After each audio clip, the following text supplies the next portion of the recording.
Hello, folks. My voice is shot, so I'm going to try to keep this one short. But welcome to another week of Sean's Picks of the Week, where I collect all the picks of the day over the last week and sum them up for you in this video.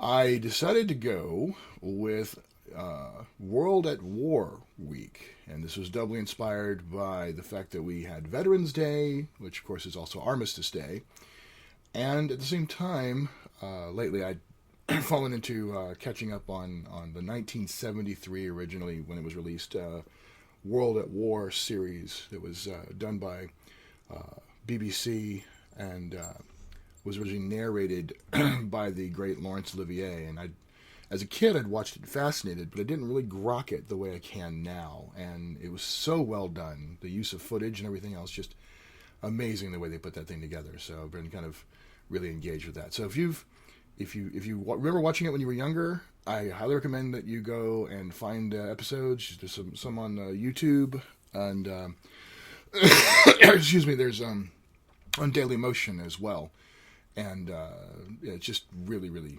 fantastic. Anyway, so we start with Call of Cthulhu: No Man's Land, which is we're celebrating the 100-year anniversary of the Armistice of World War One. We look at this Call of Cthulhu adventure by Sam Johnson. It's readily adaptable, as is everything Call of Cthulhu, to the 7th edition of the game. They've gone all in on creating great text and documents to help you take your older edition Call of Cthulhu games and make them 7th edition compatible.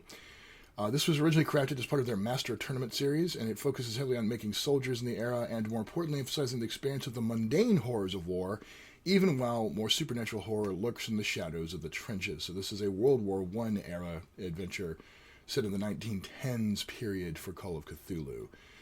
The next day, we decided to go ahead and look at another World War I era, Weird War I. This, of course, is part of the Weird War series that drives a lot of Pinnacle's products. Of course, it's a Savage Worlds product. A lot of people consider it the best of the Weird War games, and this one combines believable depictions of the world's first truly modern war with well-researched and highly creative monsters and supernatural challenges.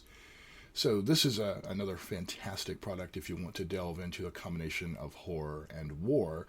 And again, just that cover should tell you the art and everything else about this game was just fantastic. The next day, we get into something that was done specifically for bringing World War II to your Dungeons and Dragons game.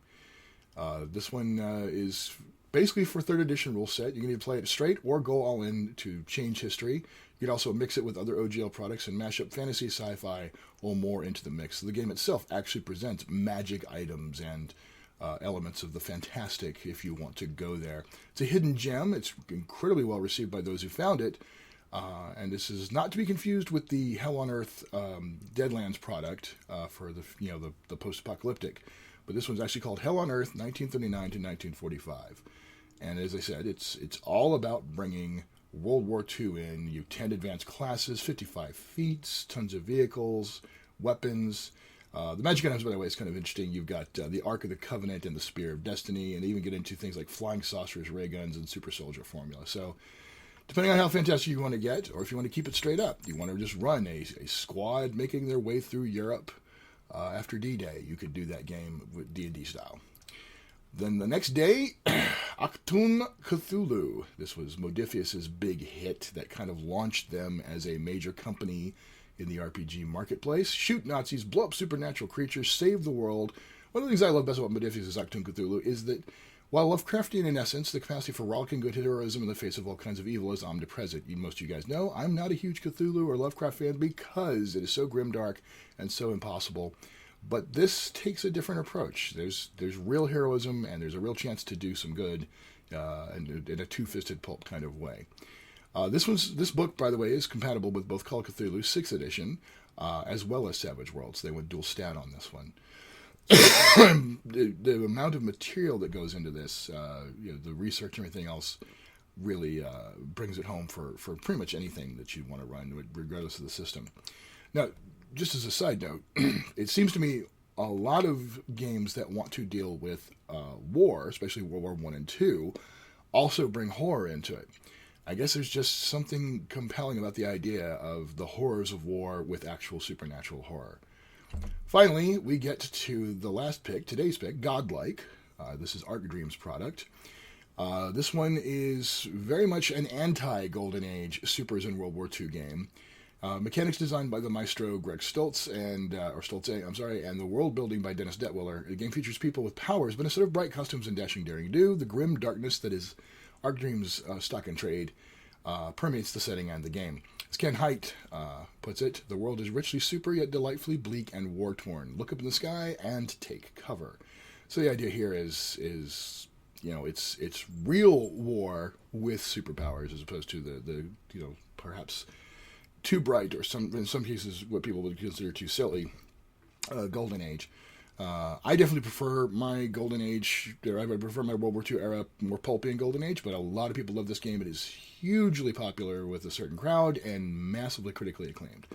So there you go. This is our World at War week. So check all these games out if you're interested in adding a little bit of World War I or World War II action into your gaming experiences. And as always, thank you for your support. When you click on one of these links and make purchases, I do get an affiliate residual income off of this. And as always, Raya, who's currently laying at my feet, is always grateful because it means I'll buy her more dog food. So, thank you again, and we'll see you guys next week.